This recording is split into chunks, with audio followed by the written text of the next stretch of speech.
রাত 2টা। চাঁদের আলো পড়ছে ড্রেসিং টেবিলের আয়নার উপর। ওখান থেকে চোখে পড়ে ঘুম ভেঙে গেল। রাতে বারান্দার পর্দা টানতে ভুলে গেছিলাম। কখন যেন ডায়েরিতে পরিস্থিতিগুলো পড়তে পড়তে ঘুমিয়ে গেছি। পুরনো অভ্যাস, মাঝরাতে একবার ঘুম ভাঙলে আর ঘুম আসবে না, চেষ্টা করে লাভ নেই। চোখ মুছতে মুছতে বারান্দায় এসে দাঁড়ালাম, যে জায়গাটাতে দাঁড়িয়ে প্রত্যেক রাতে পরীর সাথে কথা হতো। বাইরের পুরো পরিবেশটা মনে হচ্ছে কেউ যেন শহর জুড়ে সোডিয়াম লাইট চালু করে দিয়েছে। আজকের এই মাঝরাতে চারটা বড্ড বেরসিক। এই চারটা কোনো কোনো লেখকের জন্য লেখার অনুপ্রেরণা, কোনো কোনো কাপলের জন্য এক টুকরো ভালোবাসার নিদর্শন, আবার কোনো কোনো ছ্যাঁকা পাওয়ার প্রেমিকের জন্য বড্ড যন্ত্রণার। আমার কাছেও চারটা অনেক রোম্যান্টিক ছিল যখন চারপাশ জুড়ে আমার পরি ছিল। এখন এই চারটাই আমার কাছে গলার কাটা। পরি চলে গেছে, শুধু রেখে গেছে কিছু কষ্টের বিষাদ মাখা স্মৃতি। ওর স্মৃতিগুলো এখন আমাকে কুরে কুরে খায়। মেয়েটা বড্ড ভালোবাসতো আমাকে। শেষ যেবার কথা হয়েছিল, ও আমাকে বলেছিল আমার জীবন নাকি এমন কেউ আসবে যে ওর চেয়েও আমাকে বেশি ভালোবাসবে। জানি না আদেও ভালোবাসবে কিনা, বাসবে কিভাবে। আজ 2 বছর হলো পরি চলে গেছে। অন্য কোনো মেয়েকে তো ভাবতেই পারি না। হয়তো এই নিষ্ঠুর সমাজ একসময় আমাকে বাধ্য করবে অন্য কাউকে নিয়ে সুখে থাকার অভিনয় করতে। আমি পারবো না কাউকে ঠকাতে। পরির জন্য আমার বুকের ভেতর যে শূন্য স্থান তৈরি হয়েছে তা কোনো কিছুর মূল্যই পূর্ণ হবার নয়। যদি বুকের মাঝে কাউকে জায়গা দিতেই হয়, তবে আবার বুকের মধ্যে আরেকটা জায়গা তৈরি করতে হবে। পরির সাথে আমার পরিচয় 4 বছর আগের। অতীত, কোনো কারণে বাইকের হাইড্রোলিক ব্রেকটা পুরোপুরি পেস করেছিলাম, পড়ে গিয়েছিলাম হাইওয়েতে। শুধু এতটুকু মনে করতে পারছি। পরে নিজেকে আবিষ্কার করলাম হাসপাতালের বেডে। আমি এখানে কেন বলে উঠতে পড়ে গেলাম। পড়লাম না, ব্যথা অনুভব হলো। পাশ থেকে একটা মেয়ে কণ্ঠে বলে উঠল, আপনার হাত ভেঙে গেছে, বাইক অ্যাক্সিডেন্ট করেছিলেন, আমি আপনাকে এখানে নিয়ে এসেছি। আপনি কে? মানুষ। মনে হয় না।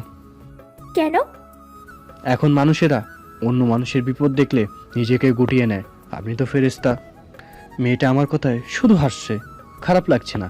সৃষ্টিকর্তা যাকে এত সুন্দর হাসি, রূপ, গুণ, মায়াবী চাহনি দিয়েছে, তাকে আমি হাসতে বাধা দিতে পারি না। প্লিজ নামটা বলবেন কি? পড়ি। বাহ, চেহারার মতোই নাম। মানে? ও আপনি বুঝবেন না। পরে জানতে পারলাম পুরি আমাকে হসপিটালে না আনলে আমাকে নাকি শেয়ার কুকুরেই খেয়ে যেত। আচ্ছা, আমার বাসায় কেউ নেই এখানে? আপনার ফোন আপনার কাছে ছিল না, তাছাড়া আপনি সেন্সলেস ছিলেন, তাই কারোর সাথে কন্ট্যাক্ট করতে পারিনি। আচ্ছা, আপনার নাম কি? জয়ঘোষ মধু। অনেক কথাই হয়েছিল সেদিন। এরপর মেয়েটা আমার সুস্থ হবার 2 মাস অনেক খোঁজ খবর নিয়েছে। যতটা আত্মবিশ্বাস জুগিয়েছে, টেক কেয়ার করেছে, তা আর কারো পক্ষে সম্ভব হয়নি।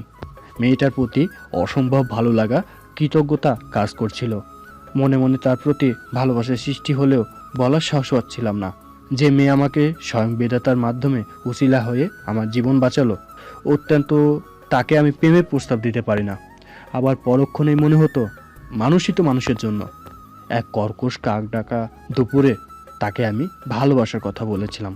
মেয়েটা রোদুজ্জ্বল দুপুরের ভাবসা গরমের মতো না হয়ে বরং শেষ রাতে রোমান্টিক চাঁদের মতো ভালোবাসা বলিয়ে দিয়েছিল। আমার মুখের দিকে তাকিয়ে হয়তো না করতে পারেনি। বিশ্বাস করুন, সেদিন আমি ওর চোখে সেদিন সত্যিকারের ভালোবাসা দেখেছিলাম। মেয়েটা সব সময় বলতো, আমি তোমাকে হারিয়ে ফেলবো মনে হয়। আমি এসব কল্পনাও করতে পারতাম না। সাথে সাথে ওর মুখ ধরে চেপে ধরে বলতাম, আমি তোমাকে যেতে দিলে তো পরি, আমি আমার দেওয়া কথা রাখতে পারিনি। মেয়েটা শেষ পর্যন্ত আমাকে ছেড়েই গিয়েছিল। মেয়েটার চাঁদ খুব পছন্দ ছিল। যে রাতে চাঁদ উঠত, সেই রাতে পরি ঘুমাতো না, সারাক্ষণ জেগে ফোনে গল্প করত। আমাকেও ঘুমাতে দিত না পাগলিটা। একবার শুনেছিলাম সে নাকি অসুস্থ, তাই 7-8 দিন কোনো যোগাযোগ ছিল না। চেষ্টা থাকলেও করতে পারিনি। এক সন্ধ্যায় একটা চিরকুট পেলাম। তাতে যা লেখা ছিল, একটা মানুষের হৃদয়কে পাথরের টুকরার উপর রেখে অন্য পাথর দিয়ে পিষে দেওয়ার চেয়েও বেশি। লেখাটা এমন ছিল, মধু, আমার জীবনের অতীতে কিছু অনাকাঙ্ক্ষিত ঘটনা ঘটে গেছে। তোমার আগে আমার লাইফে একটা ছেলে ছিল। সে আমার দুর্বলতা নিয়ে হায়নার মতো আমার শরীর ভোগ করেছে। চেয়েছিলাম না তোমার ভালোবাসা গ্রহণ করতে, কিন্তু তোমার দিকে তাকালে বুঝতে পারতাম ওই চোখে আর যাই থাকুক আমার জন্য ভালোবাসাটা খুব ছিল। আমি যে বড্ড বেশি ভালোবাসার কাঙালিনি, তাই নিষেধ করতে পারিনি। তবে আমি মোটেই তোমার যোগ্য না। তুমি ভেবো না আমি তোমাকে ভালোবাসি না, অনেক ভালোবাসি। আর ভালোবাসি বলেই আমার মতো একটা নষ্ট শরীর নিয়ে তোমার ঘরে যেতে পারবো না। তোমাকে দেওয়ার মতো যে কিছুই নেই আমার। একটা ডিভোর্স হওয়া ছেলের সাথে আমার পরিবার বিয়ে ঠিক করেছে, আমি তাতে মত দিয়েছি। প্লিজ, তুমি যদি আমাকে সত্যিই ভালোবাসো তবে আমার সাথে আর যোগাযোগ করো না। ভালো থেকো। তোমাকে যে আমার জন্য ভালো থাকতে হবে। চিরকুট হাতে ফোঁটা ফোঁটা পানির ছাপ দেখতে পেলাম। বুঝতে কষ্ট হলো না ওটা পরীর চোখে জলের ছাপ। বড্ড কষ্ট নিয়ে মেয়েটা এত বড় কঠিন সিদ্ধান্ত নিয়েছিল। এত কিছু ভাবতে ভাবতে কখন যেন এক ফোঁটা পানি চোখ থেকে হাতে এসে পড়ল। রাত জাগা কিছু কুকুরের ডাকের শব্দে কল্পনা থেকে ফিরে আসলাম বাস্তবে। মেয়েটা আসলেই বুঝতে পারেনি আমাকে। শুধু শরীরেই যে ভালোবাসা থাকে না, শারীরিক ভালোবাসা যদি সবচেয়ে বড় ভালোবাসা হতো তবে পতিতালয় হবে সবচেয়ে বড় প্রেম নগরী। ভালোবাসা বিধাতার দান। আমি তো শরীর চেয়েছিলাম না, শুধু ওর ভালোবাসা চেয়েছিলাম। পরীকে মনে পড়ে বুকের বাম পাশটা কেমন যেন ব্যথা করছিল। মনে হলো একটা ফোন করি ওকে, কিন্তু ও কি আমাকে চিনবে? বা ওর সেই নাম্বার কি এখনো খোলা আছে? আর এত রাতে ওকে ফোন করা ঠিক হবে? ওর তো বর আছে। অনেক সন্দেহ নিয়ে ফোন বুকে নাম্বার খুঁজলাম, পেলাম না। মুখস্থ নাম্বারটি আমার বুকেতে ঠিক লেগেছিল।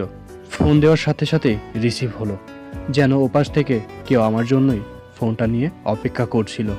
একটা দীর্ঘশ্বাস শুনতে পেলাম। বুঝতে কষ্ট হলো না এ যে আমার সেই পরী। কেউ কাউকে সেদিন কিছু বলতে পারেনি, শুধু একটু যা হয়েছিল তা শুধুই অনুভব। যে অনুভবে মিশেছিল হাজারো না বলা কথা। একটা বাচ্চা কণ্ঠে কান্না শব্দ পেলাম ফোনের ওপাশ থেকে। বুঝতে কষ্ট হলো না পরীর বাচ্চা হয়েছে। এরপর একটা পুরুষ কণ্ঠে ডাক শুনতে পেলাম, পরী মেয়ে কাঁদছে, তুমি এত রাতে বারান্দায় কি করছো? ওকে থামাও, আমাকে একটু ঘুমাতে দাও না প্লিজ। কিছু বলতে চাওয়ার আগেই ফোনটা কেটে গেল। অনেক অজানা আশঙ্কা আমাকে গ্রাস করে ফেললো। তাহলে কি পরী আমাকে এখনো বলতে পারেনি? পরী কি তাহলে আমাকেই ভাবছিল? ও কি এখনো চাঁদনি রাতে রাত জাগে? পরী কি তাহলে আসলেই সুখে নেই? ধন্যবাদ।